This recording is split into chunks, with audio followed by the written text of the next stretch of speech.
Hello, and welcome back to another episode of Coast to Coast Hockey. Today, we'll be talking about everything to do with the New Jersey Devils.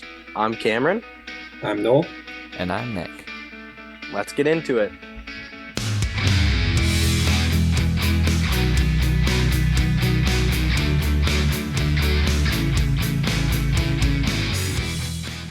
The most notable offseason additions for the Devils this year were Tyler Toffoli, Colin Miller, and Thomas Nosek. They also brought in depth pieces Cal Foote, Chris Tierney, and Eric Shalgren. On the subtractions front, Damon Severson left for Columbus in a sign-and-trade, Ryan Graves is now in Pittsburgh, and Thomas Tatar, Yegor Sharangovich, Miles Wood, and Jesper Boqvist are other notable forwards that have since left the team. Toffoli came in with a trade with Calgary last year. Yegor Sharangovich was sent the other way, and he carries a cap hit of $4.25 million, so very reasonable for a pretty good top six player. He's an excellent goal scorer. His skating is sometimes a bit lacking, but he's a very, very smart player and knows how to put puck in the back of the net. So he'll be a great piece of top six material for the Devils this year. He's also a Stanley Cup champion with the LA Kings, so he has that championship pedigree as well. At certain points last season on the Dallas Stars, Colin Miller was playing with the likes of Miro Heiskanen, but at other points he was playing with Joel Hanley on the third pair and sometimes scratched. This is a pretty up-and-down defenseman with some offensive potential and a decent slap shot that he boasts way too often in most games. But at the same time, he is a notable skater who can pass the puck and sort of let the forwards do their thing. He was signed by Dallas to a 2-year deal at $1.85 annually and then kind of was given up on halfway through that and sent to New Jersey for a fifth-round pick. It'll be interesting to see how the Devils utilize this player this year. Thomas Nosek is the final addition of note here. He's a big winger there, as you can see, 6'3", 205 pounds. Coming in on a 1-year, $1 million deal from the Boston Bruins, where he spent the past 2 seasons playing the better part of both of those years. This is a guy who is somewhat physical with 69 hits last year in 66 games. He's going to put up limited offense as he's had 18, 17, and 18 in the past 3 seasons. So an all right depth option, but nothing really that's going to move the needle for this team, but a good fourth liner and depth option here in New Jersey. Moving on to the future outlook for the New Jersey Devils.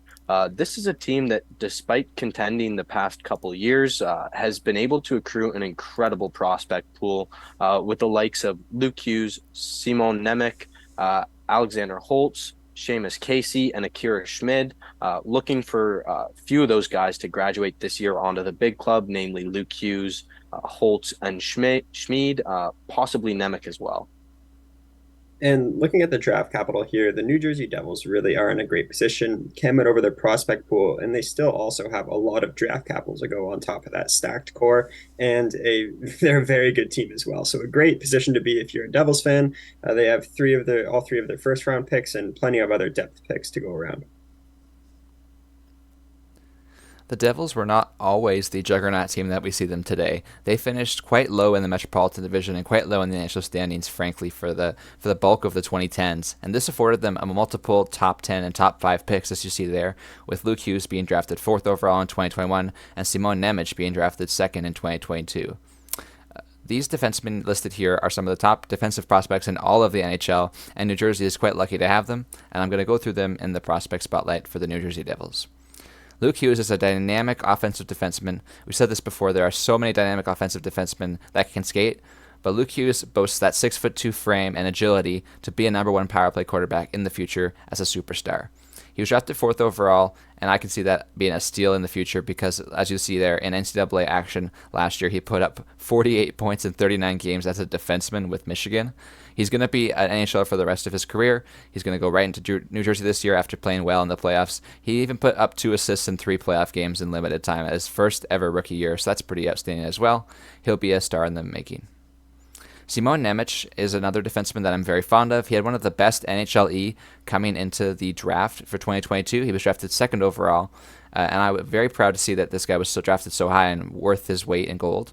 He has now put up 34 points in 65 games in the AHL, which is quite the rookie year for a defenseman in the AHL. He came over from Slovakia, where he played in with the men's league last year and put up 26 points in 39 games there, which is quite impressive as well for a defenseman. Keep in mind, this guy is only 19 years old, and he's moved to North America for the first time ever, while putting up great points as a defenseman. So he's quite the offensive and mobile defenseman, ready for the NHL next year, in my opinion, as well. Seamus Casey is another prospect we wanted to note today. As you can see there are 3 quality defensemen across the board. Seamus Casey reminds me a lot of Lane Hudson in the sense that he's a smaller guy in college, performing exceptionally well as a puck mover. As you can see there, his point totals speak for themselves with 29 points in 37 games. That was as a freshman, so that can only go up from there really next year playing on the University of Michigan hockey team. It's such a stacked hockey team already, but at the same time, he's going to be a huge piece to that team. Drafted 46th overall. A lot of scouts begged for him to get taken earlier because he's such a great player, but because of that 5'9" frame, it's likely that he fell because of that. One more prospect of note is Alex Holtz. This is a great shooter, one of the best shots outside the NHL, arguably, and I expect him to play in the middle to bottom 6 of this Devils this year and hopefully prove himself as that warranted pick that he was a couple years ago. Moving on to the projected lineup for the New Jersey Devils headed into this season, we're going to begin with the forward core here. Just an incredible first line with Timo Meier, Nico Hischier, and Dawson Mercer. It remains to be seen whether Mercer will remain on that line there, as I've seen Tyler Toffoli and some other guys take that position. So we'll see if this first line sticks, but regardless of who is on that right wing, the combination of Meier and Hischier is an incredible duo. Meier is one of the premier power forwards in the NHL, and Hischier is really emerging as one of the best two-way centers at his position. That second line there is also incredible. Would rival other teams' first lines, to be honest, with Jesper Bratt, Jack Hughes, and Tyler Toffoli. So as I said, Tyler Toffoli might not end up on that line long term, but having Jack Hughes as your second line center is an absolute luxury. It's just ridiculous. This is a guy who is almost assuredly going to break 100 points this year as long as he stays healthy. And Jesper Bratt is becoming a star as well in this league. And then a very solid third line as well with Andre Palat, Eric Haula, and Alexander Holtz. Some great experience there with Andre Palat as he brings it from Tampa, where he won 2 cups. Eric Haula is a guy who's been around for a long time as well. So would make a lot of sense to have the youngster Holtz play his rookie season on such an experienced line with those two guys.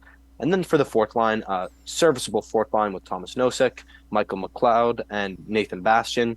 McLeod, I believe, is incredible at faceoff, so always a luxury to have that down the middle. And Bastian's a bit of a rugged winger with the option to bring in a guy like Curtis Lazar there as well, who is a really great energy guy too. On to the projected defensive pairs for the New Jersey Devils. We begin with one of the best pairs in the National Hockey League, both analytically and at face value. This is Jonas Siegenthaler alongside Dougie Hamilton. This is a great blend of offensive and defensive skill. Jonas Siegenthaler is one of the best defensive defensemen in the league, only making $3.4 million per season because of the lack of offense that they provide, and that's what pretty much doles out contracts nowadays. But at the same time, this guy is such a good piece to New Jersey, and the reason why they can go deep in the playoffs. He's alongside star Dougie Hamilton, who was swiped from the hands of the Carolina Hurricanes and signed to that big deal at $9 million per. So the combination of those two up top is the perfect combination to go into the playoffs with and compete for a cup. The second pair boasts Luke Hughes alongside John Marino. This is another great division of defense versus offense. Luke Hughes is going to be able to roam free and do what he wants with the puck, while John Marino will make sure to cover all bases and stay back when needed. Kevin Ball has now made an AHL roster, which is great to see after sort of a long journey through the AHL and the minor league ranks. And he's alongside Colin Miller, who was recently acquired for the 5th-round pick, as we mentioned. I could see that spot possibly taken by Simon Nemec or even Cal Foote potentially, but I really hope that Colin Miller can prove himself again and sort of regain the form that was there at the early side of last season. And finally, looking at the goalies here, in net starting, we have Vitek Vanacek, and this was the starter last year, and he was solid during the regular season, but he kind of struggled in the playoffs, and that's where Akira Schmid really took over. Akira Schmid is projected to be the backup, but he's a really young goalie and an intriguing one as well. He came in the playoffs after Vanacek struggled and got the Devils into the second round, but also had some struggles in the second round against Carolina. So kind of an unproven goaltending tandem here. We'll talk a bit more about that in the storyline section. And then finally, we have Eric Shalgren, who's still relatively young, but is a depth piece.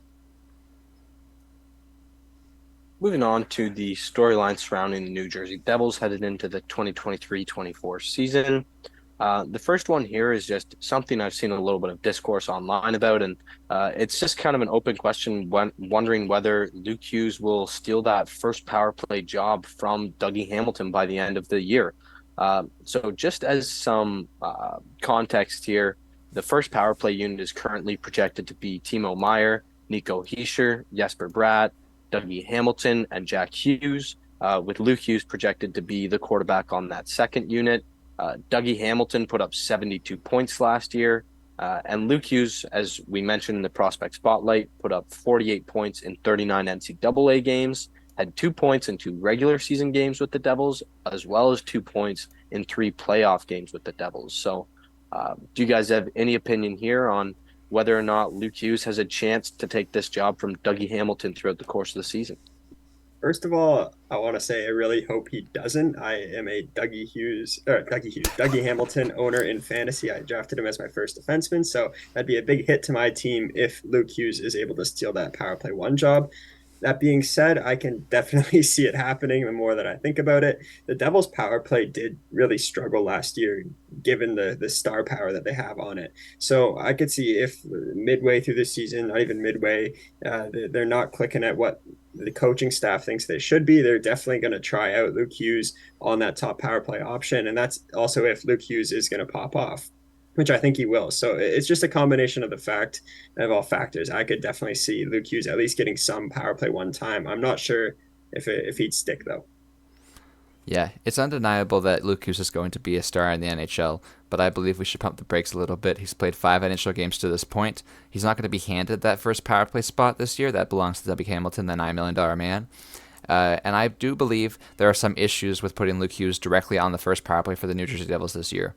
First of all, he's playing in the Metropolitan Division against teams like the New York Rangers, the Carolina Hurricanes, the Pittsburgh Penguins. These are tough teams that you need to win. And even though the power play was bad last year, I don't like the idea of having 5 lefties on your power play. We need Meier, Hischier, Bratt, Hughes, and then other Hughes.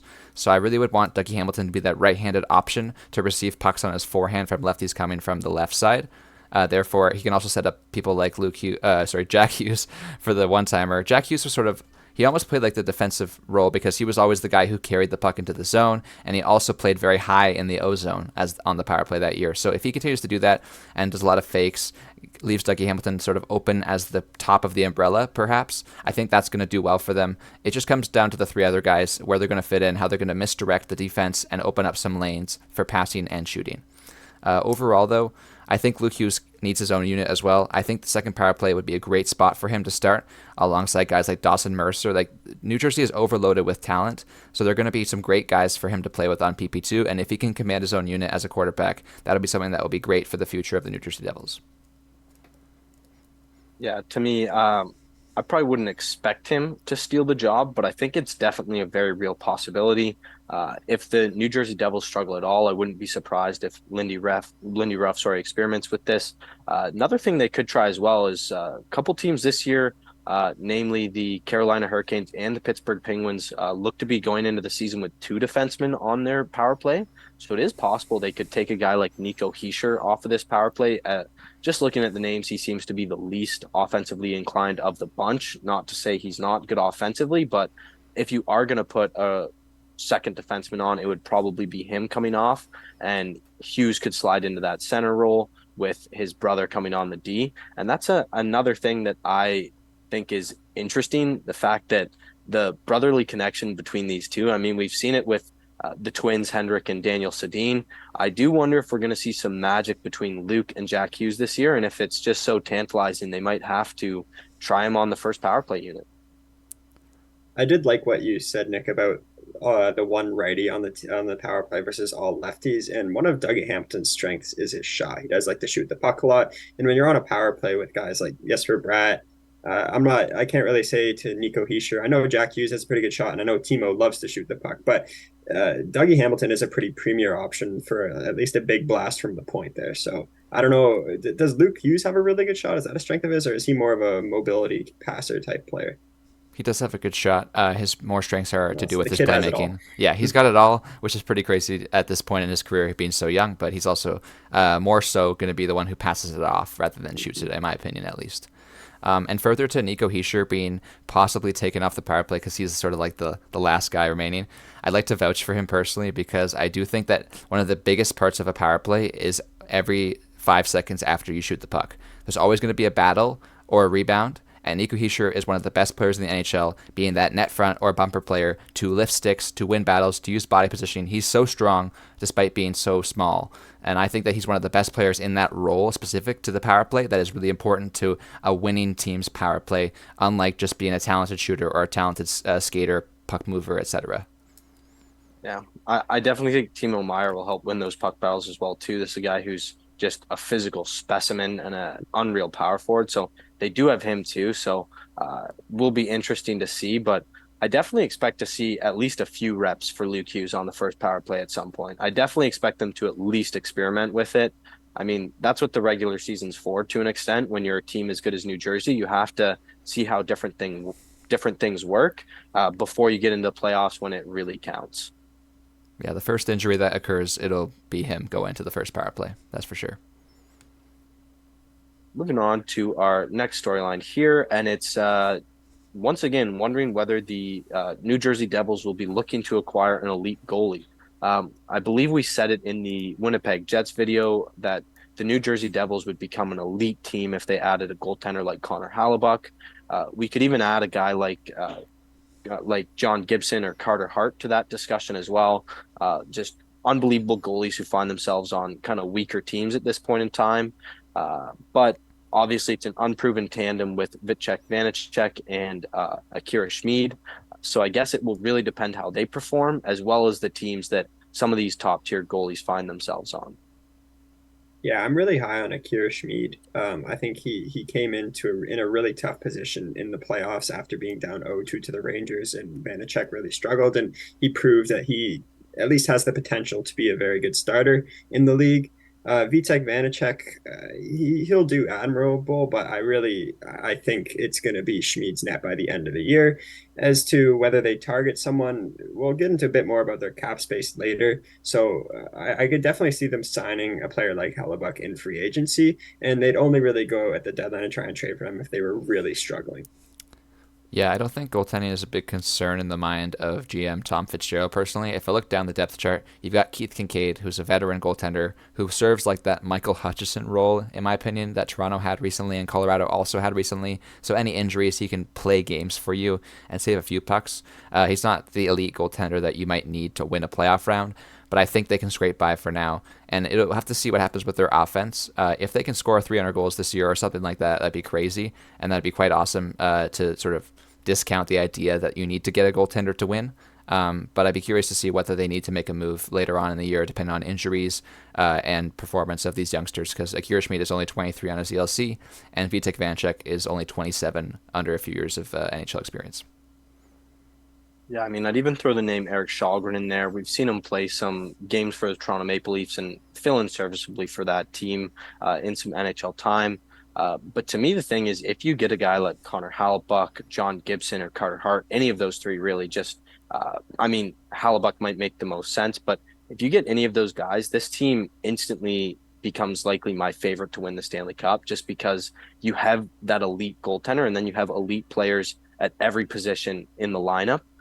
So that's something that's very intriguing to me. And the other thing I'll say is this is a team, as we went through, it has an embarrassment of riches in terms of prospects and picks. So if there's going to be any contending team that can go out there and get a player like a goaltender like Connor Hellebuyck and then sign him to an extension, it would probably make the most sense for it to be New Jersey because they have the transaction cost in terms of picks and prospects, and then they have the cap space to retain him long term. So it would make a lot of sense from that perspective as well. We also saw them do that last year with Meyer, where they traded for a player before having the extension in place. So they definitely are willing to do that.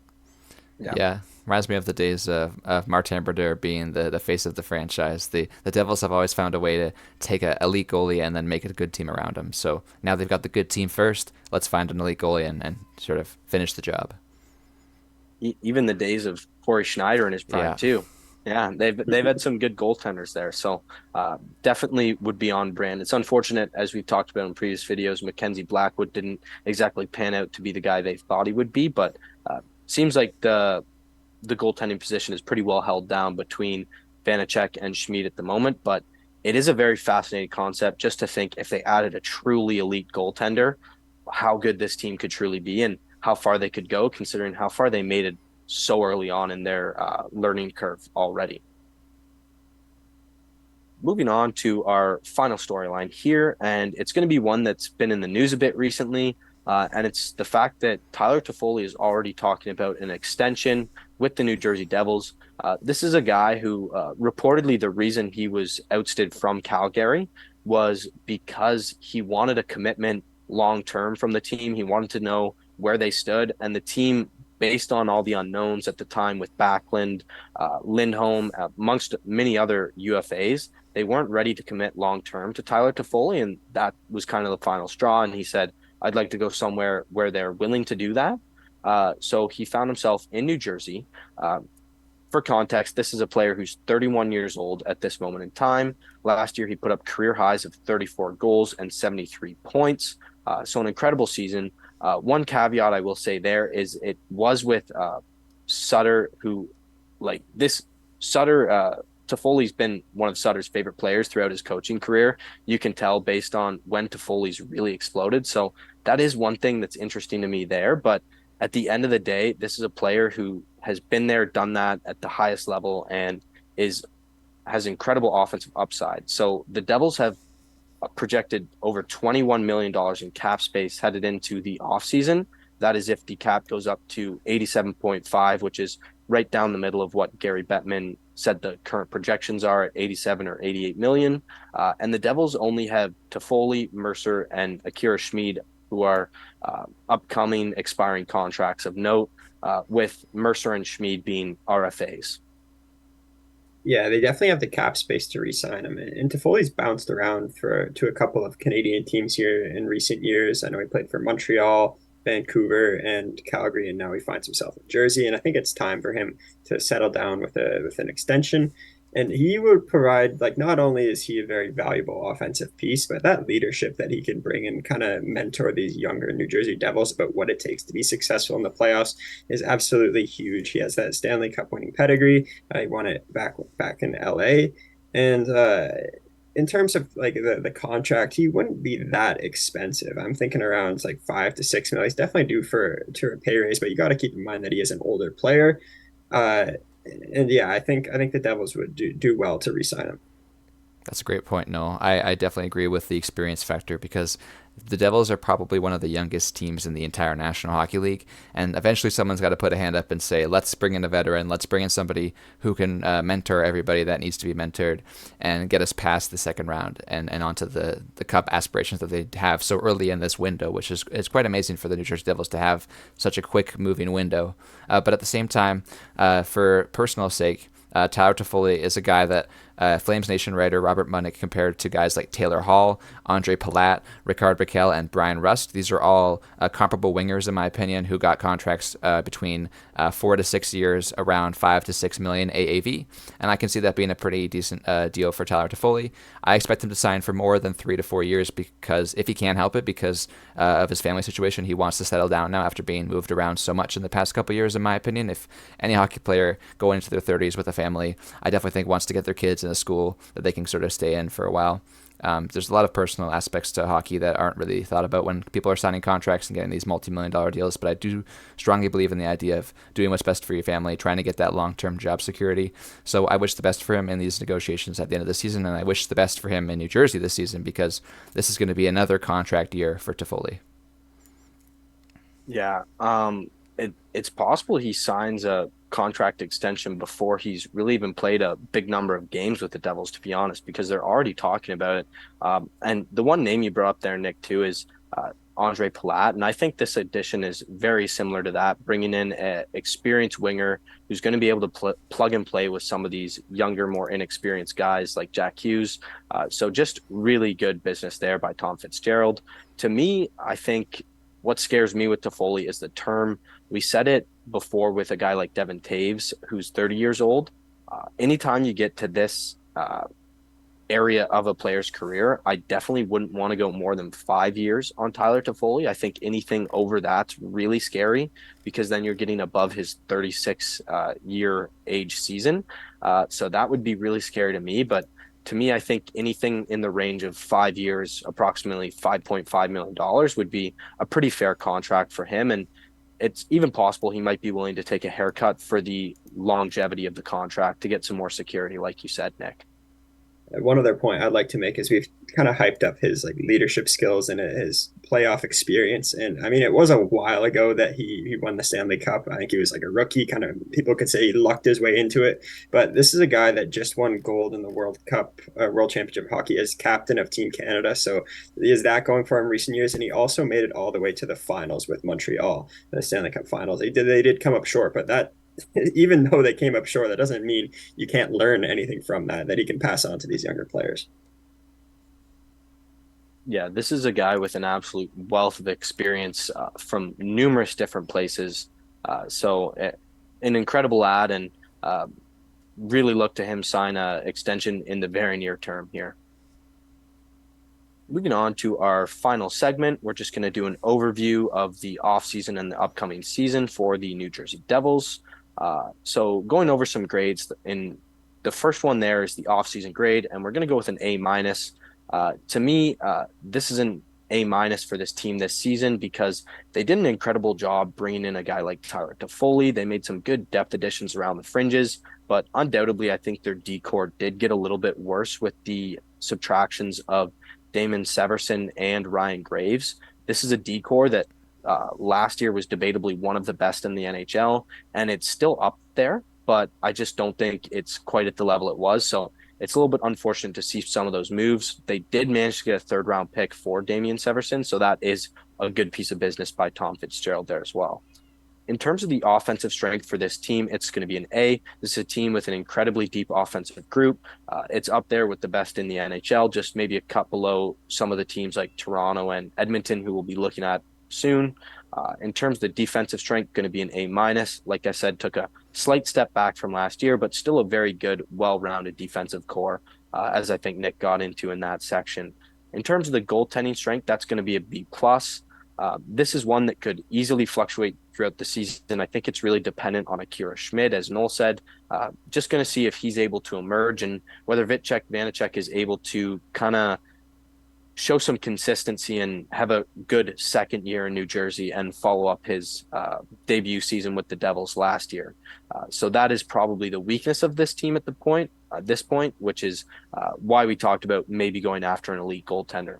In terms of the future outlook, there's no doubt it's going to be an A plus. This team has an incredible prospect pool with Hughes, Nemec, amongst many others, and some of the best young players in their core with the two Hughes brothers, Nico Hischier, Timo Meier, Jesper Bratt. The list goes on and on and on. This is a team that is set up incredibly well. Even a guy like Akira Schmid could be the long-term solution there in net. So an incredible future for the New Jersey Devils coming up. The Devils fans should be thrilled about the position of this team. Yeah, we may be looking at a future dynasty here, but only time will tell. And the Devils really came onto the scene out of nowhere last year. They had an insane point turnaround from the year prior to then coming into last season and really dominating the league. That being said, I wonder if they will be able to catch teams by surprise as they did last year. But when you have a team as deep and as stacked as the New Jersey Devils, I don't think it's going to be an issue. So we have them second in the Metropolitan. This team is good enough to be in first in most of the other divisions, if not for the absolute wagon that is the Carolina Hurricanes, which, spoiler alert, we have first in the Metro. Moving on to our final graphic here, just in terms of the individual rankings. Nick had the Devils ranked third, Noel had them ranked second, and I had them ranked similar to Nick, third overall, for an aggregate ranking of third with a firm grasp on that Metropolitan Division title. Not much to get into there, considering we have them so close in rankings. So that'll do it for the video today. Thank you guys so much for watching. Please make sure to tune into the last two videos of the series. I think by process of elimination, you can probably deduce what those teams are at this point. But that being said, Thanks so much for watching. Please make sure to like, comment, and subscribe.